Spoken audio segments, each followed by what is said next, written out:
안녕하세요. 평택 지지역 방송국입니다.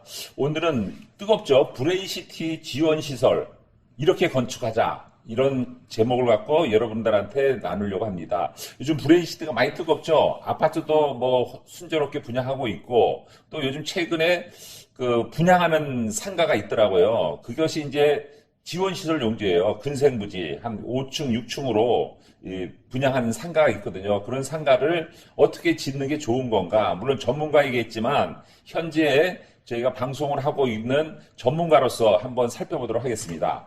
목차는 브레인시티에 대해서 설명을 하고 그다음에 지원시설이 어떤 건가를 보고 우수 디자인 사례를 살펴보고 결론을 내리도록 하겠습니다. 브레인시티 많이 알죠? 좋아하는 분들은 굉장히 좋아해요. 왜냐하면은 고덕 신도시도 가까이 있고 삼성 반도체도 가까이 있고 그리고 이 뭐랄까 평택 제천간 고속도로 그다음에 이번에 새로운 도로가 또 생기죠. 그래서 서울까지 빨리 가고 그래서 브레인시티를 굉장히 선호를 많이 합니다. 아주대병원도 있고 보시면은 이 노란색이 아파트 부지, 빨간색이 상업용지, 그리고 회색이 지원시설입니다. 근생부지로 생각하시면 돼요. 그래서 그 부지를 어떻게 건축하는 게 좋은가 거기에 대해서 서로 살펴보도록 하겠습니다. 자, 이 브레인시티에서 제일 중요한 거는 저는 이거라 생각합니다. 뭐라고 생각합니까, 여러분은? 여러분들은 뭐 아주대병원, 카이스트대학, 삼성반도체 여러 개 있지만 저는 평택 동부 고속화도로라고 생각합니다. 평택 동부 고속화도로가 여러분 생소하지만 이게 그 용서고속도로예요. 용인에서 그러니까는 강남대에서 용인까지 오는 도로가 지금 오산까지 연결됐는데 이게 이제 평택까지 연결되는 거예요. 그래서 강남 가려면 일찍 가면 30분이면 도착을 해요. 이제 그 평택 동부 고속화도로를 타면은 그 도로가 브레인시티 옆에 바로 개통이 되는 겁니다. 그러면은 저는 브레인시티가 많이 여러 가지로 이제 아파트도 오르고 상가도 오르고 많이 오르겠지만 저는 핵심적인 게 평택 동부 고속화도로 이 개통이 되면은 브레인시티 아파트가 많이 오를 겁니다. 그리고 신도시잖아요. 15,000세대 있고 아주대병원 있고 카이스트대학 있고 삼성 반도체에서 가깝고 뭐 지제역도 가깝고 굉장히 호재가 많습니다. 이곳에 상가 건물을 어떻게 져야 되는가 그 부분에 대해서 살피고 지금 현재로 브레인시티에 대한 주변 분석을 말씀을 드리는 중입니다. 이제 교통 네트워크 이게 설명을 드렸죠. 이 교통을 잘 봐야 돼요. 모든 것은 이 교통을 봐야 돼요. 경부고속도로, 그 다음에 동부고속화도로, 그리고 평택 제천간 고속도로가 큰 길이고, 그 다음에 지제역에 5개 환승역, GTX, A노선, C노선 이런 거 들었습니다. 이렇게 보시면 됩니다. 그리고 주변에 산업단지가 많이 있어요. 송탄 일반산업단지, 7개 일반산업단지, 평택 일반산업단지, 삼성전자. 이 산업단지가 많다는 건 뭐냐면 공해성이 있는 게 아니에요. 그러니까는 근로자들이 많이 있기 때문에 아파트를 선호하고 또 직장과 주거가 같으니 이 상권도 좋다는 뜻을 말씀을 드리는 겁니다. 자, 지원시설 총 5개 섹터가 있어요. 5개 섹터 이게 하늘색 보이죠? 1섹터, 2섹터, 3섹터, 4섹터, 5섹터 여기가 이제 지원시설입니다. 지원시설. 그래서 지원시설 공급 예정 가격 그 다음에 경쟁 입찰 예정 가격을 저희 표시해 놨는데 낙찰 가격도 있어요. 궁금한 거 저희한테 얘기하세요. 자, 지구 단위 계획을 살펴볼게요. 지원시설은 건폐율 60에 300%, 50에 250%, 50에 200% 이렇게 나눠져 있어요. 근데 여기에서 중요한 건 뭐냐면 전체 상가가 건축이 되는 거예요. 5층까지 짓고 1종, 2종 근린생활시설이 되기 때문에 뭐든지 지을 수가 있어요. 단 학원은 500회배까지밖에 못 져요. 그래서 학원은 이제 면적이 조금 하다 보니까 한정이 돼 있는데 여간 이 지원시설 용지는 근생부지다 이렇게 보시면 됩니다. 지구 단위 계획 이게 지금 저희가 보고 있죠. 자, 주변에는 아주대 병원이 들어서요. 아주대 병원이 들어서기 때문에 이 병원 하시는 분들이 의외로 그 수요가 많아요. 병원 하시는 분들이.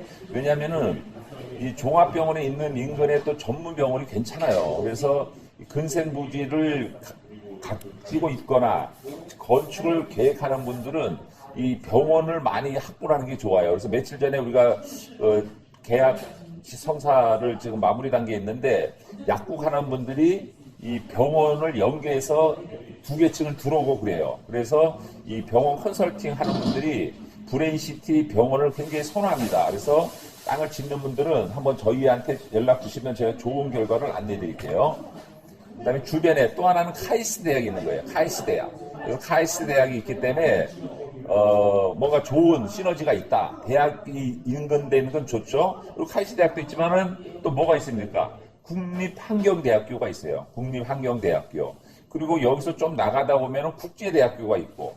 그래서 세 개 대학이 연계해 있는 겁니다. 어떻게 보면은 카이스트 대학, 국립환경대학교, 국제대학교 이렇게 되는 거죠. 자, 디자인 사례를 한번 살펴보도록 할게요.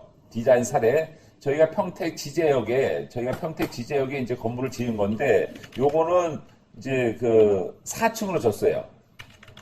요것도 이제 근생부지죠? 요 60에 180불 땅인데, 이건 땅을 사서 미리 저희가 땅을 사주고, 설계도 뜨고, 공사를 해주고, MD, 임대까지 다 맞춰놓은 거예요. 그래서 투자 원가가 한 40억대 후반인데, 이걸 지금 한 70억 정도 선에서 저희가 매매를 하려고 하고 있거든요. 건물이 CU 편의점 들어오고, 가마로 강정 들어오고, 읍천리 들어오고, 그리고 구도로 통닭 들어오고, 그리고 태권도 하고, 그 다음에 수학하고 이렇게 들어온 겁니다. 그래서 굉장히 MD를 잘 맞추는 거죠. 이런 식으로 짓는 게 지원시설 부지인 겁니다. 이거를 보시면 되고, 그 다음에 논현동에 6층짜리 상가요. 물론 이제 5층짜리인데, 요거를 6층으로 이렇게 이제 좀 생각해서 짓는 거죠. 그래서 좀 이렇게 평범하게 짓지 말고 좀 이렇게 좀 특이하게 좀 이쁘게 짓자. 그래서 강남 또는 논현동에 있는 6층 상가를 저희가 안내해 드린 겁니다. 이건 대구의 4층짜리 상가입니다. 통창으로 한 거죠. 그래서 저는 상가를 지을 때 돌보다도 창호 유리를 많이 하는 게 좋다고 생각해요. 그래서 유리, 창호, 그래서 통창으로 해서 크게 한 겁니다. 대구에 있는 겁니다. 성수동, 뜨겁죠? 요즘에 강남 다음으로 뜨거운 곳이 저는 성수동입니다. 성수동에 5층짜리 상가를 좀 통창으로 해서 이렇게 지은 거예요. 저는 상가를 위한 통창으로 짓는 걸 많이 추천을 해드려요. 홍대, 뜨거운 홍대에 5층짜리 상가입니다. 그래서 평범하게 돌을 넣지 말고 이렇게 좀 디자인을 잡아서 좀 모던하게 이런 것을 참조해서 짓기를 추천해 드릴게요. 마포구에 5층짜리 상가입니다.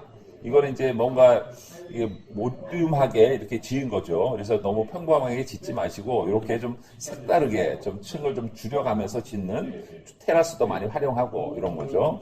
역삼동에 5층짜리 상가입니다. 좀 뭔가 이렇게 여러 가지 붙여놨죠. 그래서 평범하게 짓는 것보다 이렇게 새롭게 디자인해서 딱 지면은 분양도 잘 되고 임대도 잘 될 것 같아요. 그래서 설계를 한번 이렇게 전문가적인 분들이랑 상의하기를 바랄게요. 양평에 있는 4층짜리 상가입니다. 어떠십니까, 여러분? 좀 돌과 유리, 뭔가 좀 새로운 디자인이 되지 않습니까? 그래서 새마을공고가 입점을 했는데 이런 건물을 지면은 임대도 잘 나가고 분양이 잘 될 겁니다. 용인의 3층 좀 특이하지 않습니까? 도전하기를 바라겠습니다.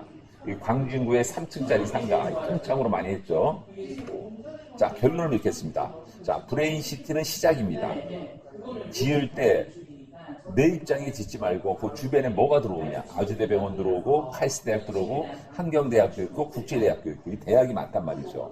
그리고 자급자족을 하는 겁니다. 여기 있는 사람이 강남 가서 출퇴근하는 게 아니라 여기 있는 사람이 삼성에 다니고 여기 있는 사람이 아주대병원 다니고 여기 있는 사람이 평택 산업단지 다니고 이 산업단지 직장과 주거가 같이 있는 거기 때문에 그거를 생각한 이 건물을 짓는 것을 계획을 해야 되는 거죠. 그래서 이 배우 수요를 흡수할 수 있는 지원시설 용지, 근생부지가 있으니 이거는 미리 선점하여 MD 구성을 생각하고 수익성 부동산을 잘 활용한 것을 해야 되는 거죠. 그걸 중요하다 보고 그리고 6번째는 금융이 중요합니다. 그래서 요즘 금융이 어렵죠. 저희한테 오시면은 저희가 땅값과 공사비를 잘 금융을 연결해서 최소 비용으로 건물을 짓고 돈을 확보한 다음에 시공사를 선정하는 그런 컨셉을 만들어 드립니다.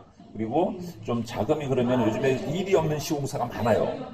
일이 없는 시공사가 돈은 많아요. 그러면 이제 확실한 곳은 내가 시공사에서 돈을 주고 진 다음에 돈을 받는 업체도 있어요. 시공사. 이런 시공사를 찾는 것이 중요합니다. 함께 한번 찾아보죠. 그다음에 이 전문 컨설팅 업체에 의뢰하는 게 좋고, 그리고 코스트를 낮추고 밸류를 높이는 것이 중요하다. 그리고 싸고 이쁘게 짓고 이런 걸 모든 걸 지을 때 내 입장에서 짓지 말고 임차인 입장, 그다음에 최종적으로 이 건물을 사는 사람 입장, 매수자 입장에서 이거를 줘야 된다, 이렇게 생각을 합니다. 오늘 저희가 그 평택 지지역 방송국에서는 브레인시티 상가 건물 지원 시설을 어떻게 짓는 게 좋은가에 대한 꿀팁을 살펴봤습니다. 감사합니다.